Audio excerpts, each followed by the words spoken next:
Assalamualaikum warahmatullahi wabarakatuh.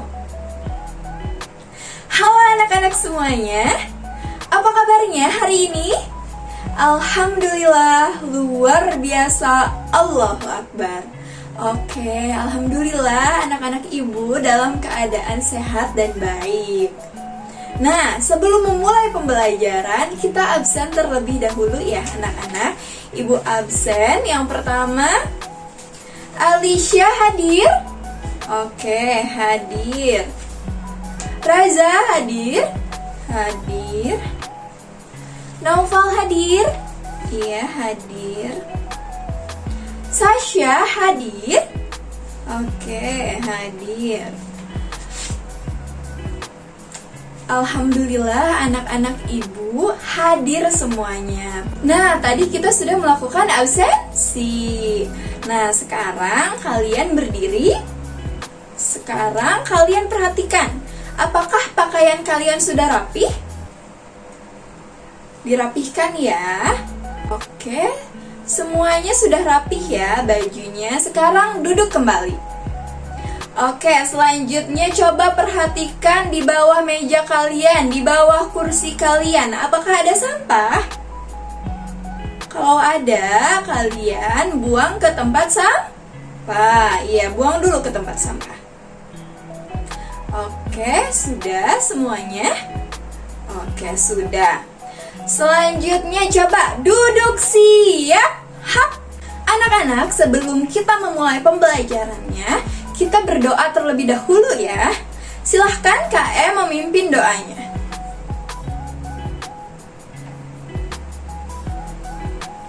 Amin. Berdoa sudah selesai ya anak-anak.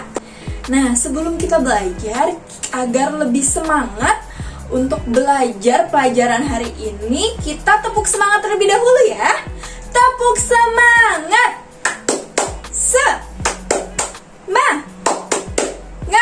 Semangat. Oke. Tepuk tangan buat kita semua. Bagaimana anak-anak ibu sudah siap belajar? Baik, sudah siap semuanya ya. Apa ada yang tahu hari ini kita akan belajar apa?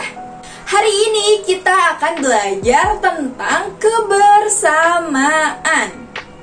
Coba kita amati kedua dongeng berikut ini. Nah, sebelumnya, apakah anak-anak ada yang tahu apa yang dimaksud dengan dongeng fabel? Ada yang tahu? Baik, karena tidak ada yang tahu, jadi ibu jelaskan ya. Yang dimaksud dengan dongeng fabel adalah suatu cerita yang mengisahkan kehidupan hewan yang bertingkah laku seperti manusia. Misalnya, hewan tikus. Tikus bisa berbicara layaknya manusia. Dia berinteraksi dengan hewan lain layaknya kita manusia berinteraksi dengan manusia lain. Sedangkan di kehidupan nyata tidak mungkin hewan bisa berbicara layaknya manusia.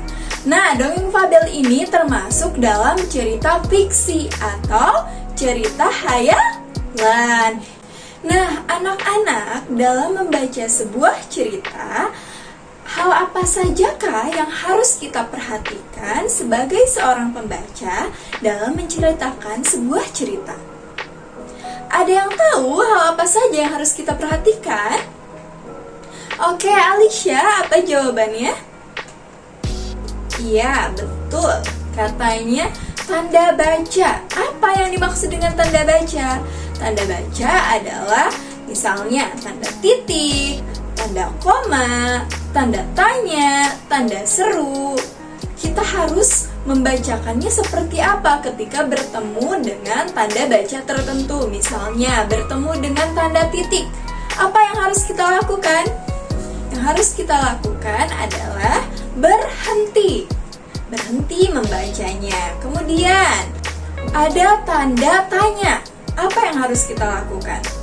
Yang harus kita lakukan adalah membaca kalimatnya dengan nada bertanya, seolah-olah kita bertanya sesuai dengan tanda baca tersebut. Oke, itu tanda baca. Selanjutnya, apalagi yang harus kita perhatikan dalam membacakan sebuah cerita?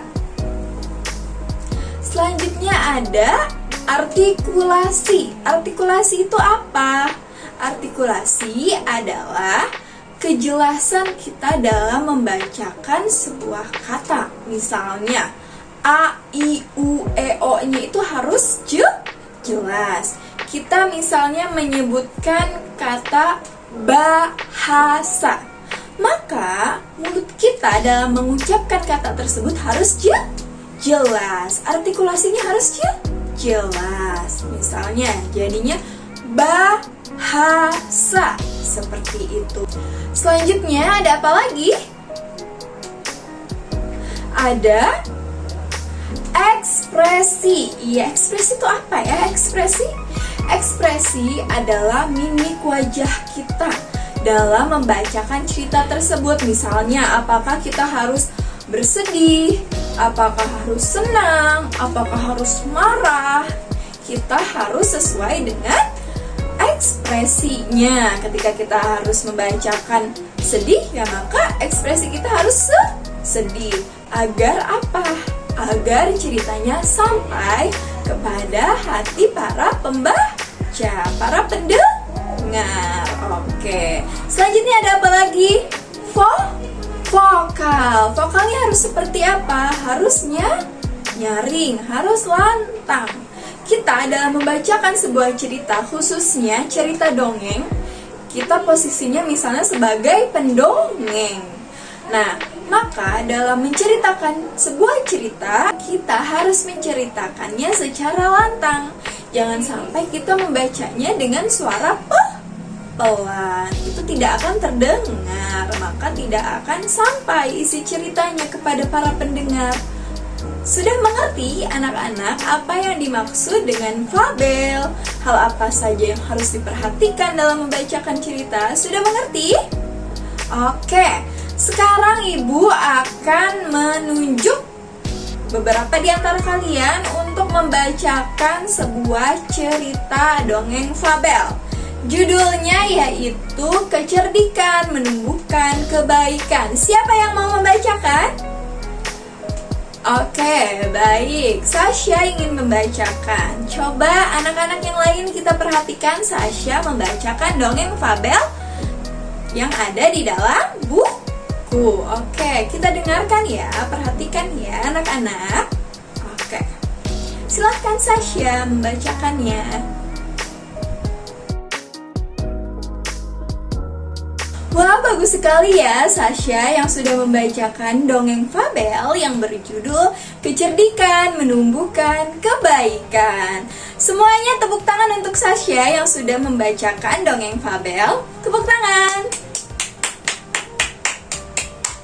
Terima kasih Sasha.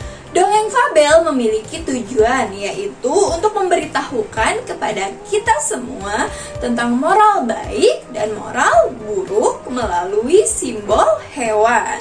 Tadi di dalam dongeng Kecerdikan Menumbuhkan Kebaikan, kita menemukan tokoh siapa? Tokohnya siapa saja? Ada tikus dan ada ular. Nah, dongeng fabel ini memberitahukan kepada kita tentang moral baik dan moral buruk itu melalui penokohan hewan tersebut.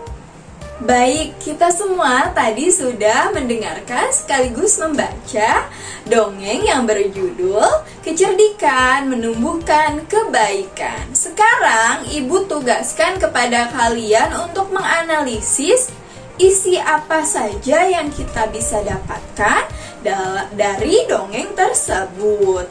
Kemudian tuliskan di lembar kerja kalian. Ibu beri waktu 20 menit untuk menuliskan nilai apa saja yang bisa didapatkan dari isi dongeng tersebut. Waktunya dimulai dari sekarang. Baik, waktunya sudah habis. Semuanya sudah selesai mengerjakan tugasnya? Oke, sudah selesai ya semuanya. Hebat. anak-anak ibu sudah selesai mengerjakan tugasnya. Sekarang tugasnya dikumpulkan. Silahkan KM mengumpulkan tugasnya. Sudah selesai dikumpulkan. Selanjutnya kita akan belajar materi yang baru. Selanjutnya kita akan belajar tentang apa ya? Kita akan belajar tentang matematika. Di sini ada yang tahu tidak apa yang dimaksud dengan pecahan? Ada yang tahu apa yang dimaksud dengan pecahan? Pecahan adalah bilangan yang terdiri dari pembilang dan penyebut. Contoh pecahan yaitu misalnya 1/2. 1/2 adalah pecahan yang terdiri dari pembilang 1 dan penyebutnya 2. 1/2 bisa juga disebut dengan setengah. Nah, contoh lainnya dari pecahan yaitu ada 1/3. Pembilangnya yaitu 1 dan penyebutnya adalah 3. Contoh lainnya yaitu ada 1/4. Pembilangnya 1 dan penyebutnya 4. Kita menemukan permasalahan bagaimana cara membagi satu buah donat untuk 2 orang agar adil. Bagaimana ya cara memecahkan permasalahan tersebut? Ada yang tahu, anak-anak? Oke. Ya, Alicia, apa jawabannya? Iya, betul. Dengan memotongnya, Bu. Iya, betul. Donat, satu buah donat untuk dibagikan ke 2 orang bisa dengan memotongnya.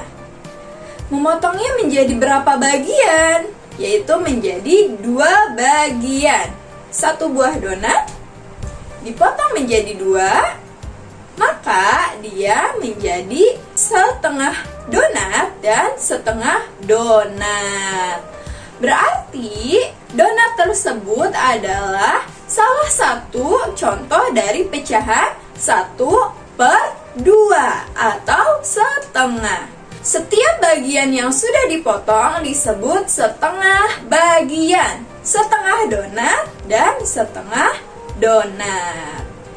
Nah, anak-anak, contoh lain dari pecahan akan Ibu tunjukkan. Di sini Ibu mempunyai sebuah kertas. Satu kertas utuh. Kemudian kertas tersebut Ibu lipat menjadi seperti ini. Sudah dilipat, lalu Ibu sobek kertasnya.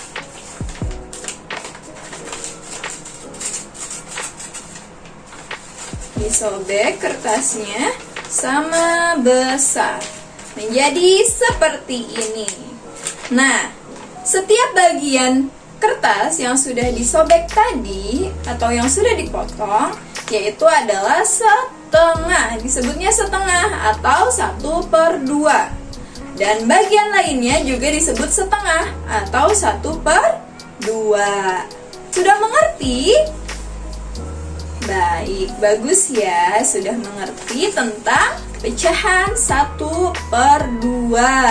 Pecahan selanjutnya mau Ibu jelaskan yaitu pecahan 1/3. Oke, di sini ada sebuah kertas utuh. Satu kertas utuh Ibu lipat menjadi 3 bagian sama besar.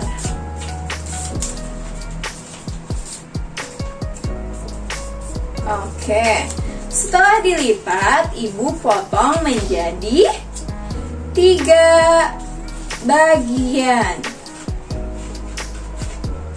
Nah, kertas yang tadinya utuh kita potong menjadi 3 bagian sama besar. Berarti ini adalah salah satu contoh dari pecahan 1/3. Satu kertas utuh dibagi menjadi 3 bagian berarti menjadi 1/3. Masing-masing bagian yang sudah dipotong yaitu sepertiga bagian atau 1/3 bagian. Ini sepertiga bagian, lalu yang ini juga sepertiga bagian, dan yang terakhir juga sepertiga bagian. Itu adalah contoh dari pecahan 1/3 atau sepertiga. Nah, pecahan selanjutnya yaitu ada 1/4. Ibu contohkan, di sini ada satu kertas utuh, lalu dilipat. Ibu gunting menjadi 4 bagian, sama besar. Digunting, dipotong seperti ini. Nah, potong lagi, sama besar. Baik.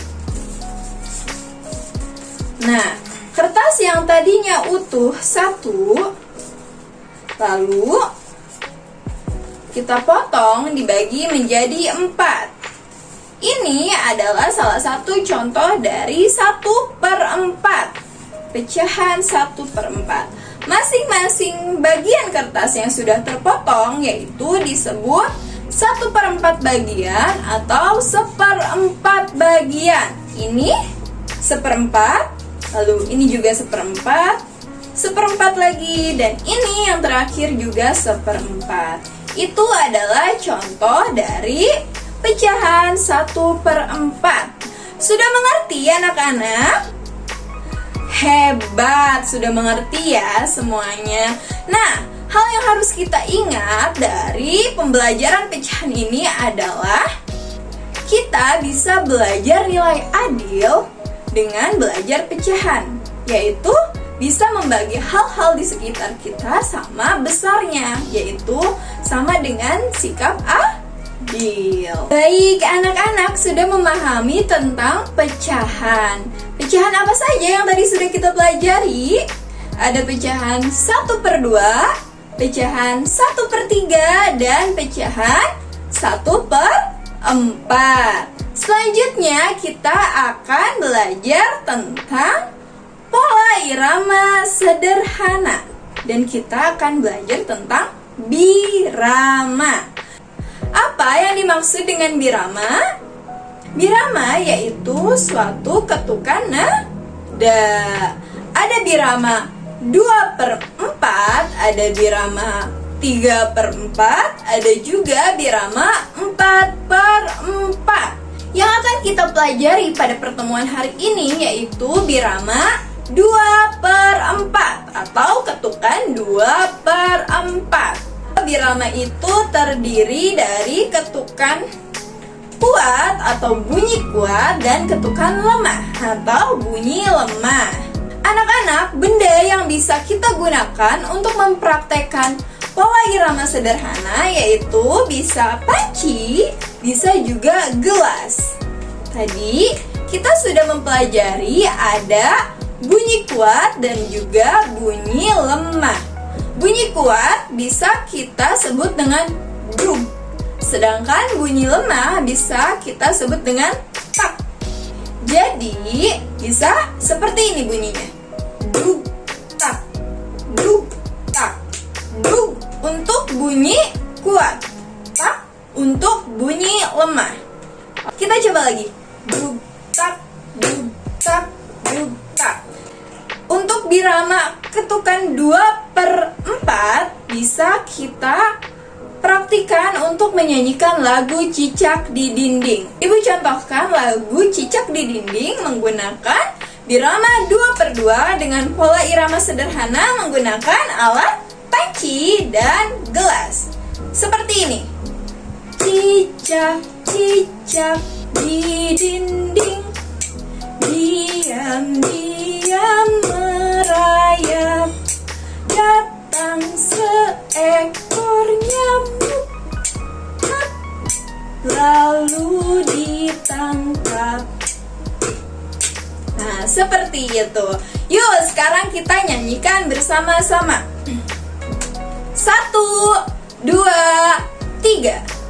Cicak, cicak di dinding, ding, diam-diam merayap, datang seekor nyamuk, hap, lalu ditangkap. Pintar! Wah, hebat ya anak-anak ibu. Sebelumnya, ada yang tahu apa perbedaan bunyi kuat dan bunyi lemah? Ibu jelaskan ya. Bunyi kuat adalah bunyi yang terdengar jelas di telinga. Sedangkan bunyi lemah adalah bunyi yang terdengar samar di telinga. Baik, karena anak-anak semua sudah mengerti mengenai birama dan pola irama sederhana, Ibu akan memberikan tugas rumah, yaitu kalian mencari tahu benda apa saja selain benda yang Ibu gunakan tadi untuk membuat pola irama sederhana. Nah, kalian bisa menggunakan benda apa saja yang ada di sekitar kalian yang bisa menghasilkan bunyi. Nah, selanjutnya kalian gunakan benda tersebut sesuai dengan ketukannya, yaitu menggunakan ketukan atau birama 2/4. Selanjutnya kalian iringi untuk menyanyikan lagu Cicak di Dinding. Setelah itu kalian membuat video menyanyikan lagu Cicak di Dinding sekaligus membunyikan ketukan birama menggunakan benda-benda di sekitar kalian. Jika videonya sudah selesai dikerjakan, kalian kumpulkan di Google Classroom. Mengerti semuanya? Hebat, anak-anak ibu di pembelajaran hari ini luar biasa. Semuanya menyimak dengan baik. Ada yang ingin ditanyakan? Tidak ada? Apakah kalian senang belajar hari ini? Alhamdulillah, semuanya senang ya belajar hari ini. Nah, anak-anak, pembelajaran hari ini sudah selesai. Agar kita tetap bersemangat, yuk kita nyanyi bersama-sama, yaitu menyanyikan lagu Sayonara.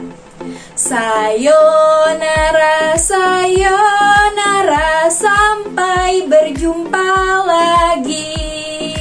Sayonara, sayonara, sampai berjumpa lagi. Tepuk tangan buat kita semua. Sebelum kita pulang, mari kita membaca doa bersama-sama. Berdoa dimulai.